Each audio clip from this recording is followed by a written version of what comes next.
Hey, welcome back to Off the Grid with Bert. Oh, let's do a video on the Challenger one. Last one you saw it running. Well, this is now down at the Melbourne Steam Club, so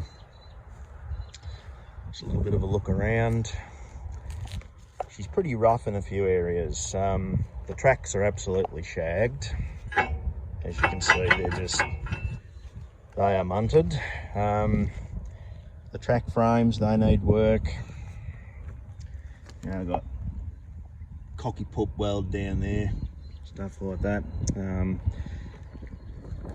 Cockpit needs a seat, of course. There's the details. Looks like it had some other gauges at some point, but they're missing. So there would have been a hydraulic gauge because this did have a bucket on it, or a blade or a bucket, one of the two. There's the manufacturer of that. See the supercharger, blower, generator.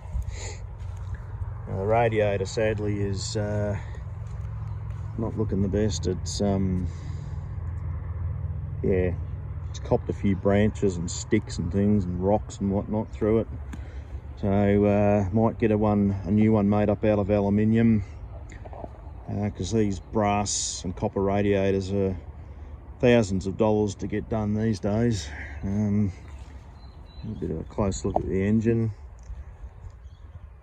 So it's a Marshall ED5, 50 horsepower, loop scavenge 2-stroke diesel. Unlike the GM, there's no overhead valves. This is done entirely with porting. So the supercharger keeps a positive pressure on the intake ports, and as the piston uncovers the port, it blasts the charge of compressed air in there, scavenges out the cylinder before the piston then comes back up and seals the port back off, and fuel goes in and off she goes. The injector pump, it's a CAV, I believe. It's got a lift pump on it. We had this running a few minutes ago but couldn't run it for very long, sadly, because this water pump bearing is knackered. So yeah, we're gonna have to pull the water pump out, and hopefully there's a bearing in there that we can source still. Just be some imperial size, be some common British size, so hopefully we can do that.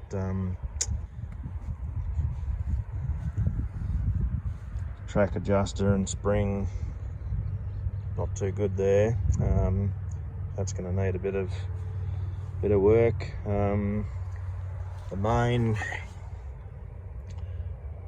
drive housings are cracked. That's basically happened because someone has put too much load on the blade, and the housings just simply weren't strong enough to handle the shock loads and stuff like that, so they've broken off. The sprockets aren't too bad, there's a bit of wear on them, but yeah, they're acceptable. They'll do the job. Fuel tank's there at the back. Looks like it's a good 55 litres or so. There's a PTO. Would have originally had the hydraulic pump driven off that.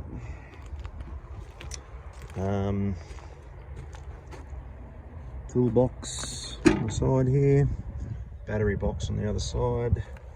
That's your throttle lever. High-low range. 3-speed plus reverse there. The steering, track brakes, clutch, brake. Yeah, so she's going to need a bit of panel beating and painting and rust removal and crack repairs and stuff like that, but the end result, getting this thing fixed right up, it's going to be a piece of history, something that's very rare. The bonus of this one, having a running engine, just makes the whole project worthwhile. I don't know if I could be bothered if it had like a seized up engine or something like that. I'd just be like, yeah. The fact it runs makes it worthwhile. yeah, so we'll give that engine an oil change because the oil looks pretty grotty in it.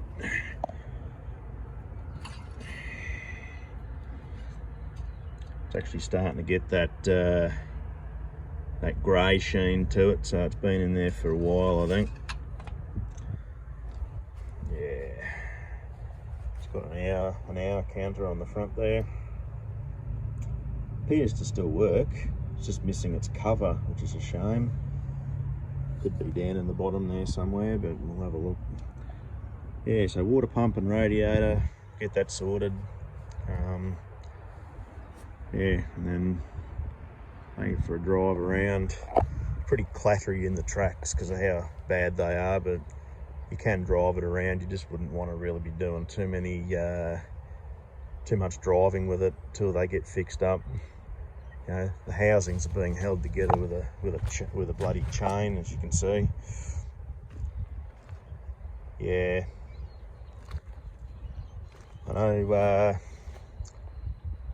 Another YouTuber, Tassie Tinker, has got a couple of these that he just bought recently, and possibly a third one on the way. So yeah, I've got a heap of parts that came with this, so we might be able to do a little bit of part swapping to try and get a couple of machines that run his and this one, which would be really good. Anyway, that's all for now, and we'll catch you in the next video. And I might do a video on fixing this radiator up and that water pump. Don't forget to like and subscribe if you're enjoying the content. Let's give you a little pan around here. That's my VF crawler that's in the other video there. A heap of other tractors around here. Yeah, the rest of the club sheds are up there. But so March, Labor Day weekend, March 8, 9 and 10, or sorry, 9, 10 and 11, Labor Day weekend. This club will be having a 3-day rally. Come on down and have a look. Heaps of stuff running. Hopefully I can get this thing running for that as well.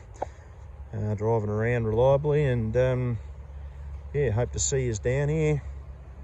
All this civil equipment's down the back of the club, so come down and take a look. All right, see you later.